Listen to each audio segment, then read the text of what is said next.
જીવ રામ ખાતું ખોલાય રામ નામ બેકમાં જીવ રામ ખાતું ખોલાય રામ નામ બેકમાં રામ નામ જેકે કોઈ બીજી કોઈ બેક નથી ખાતું ખોલાવે એને બીજી કોઈ બીક નથી મંજીભાઈને મુનિમ બનાય રામ નામ બેકમાં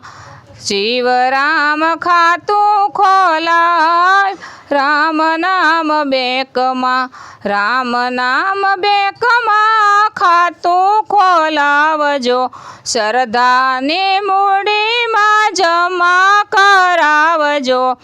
મૂડીનું વ્યાજ મળી જાય રામ નામ બેકમાં મૂડીનું વ્યાજ મળી જાય રામ નામ બેકમાં જીવ રામ ખાતું ખોલાય રામ નામ બેકમાં રામ નામ બેકનો શેઠ રાજા રામ છે સંતોની છાયાથી નાણાં મળી જાય છે ભક્તોના કામ થઈ જાય રામ નામ બેકમાં જીવ રામ ખાતું ખોલાય રામ નામ બેકમાં જીવ રામ ખાતું ખોલાય રામ નામ બેકમાં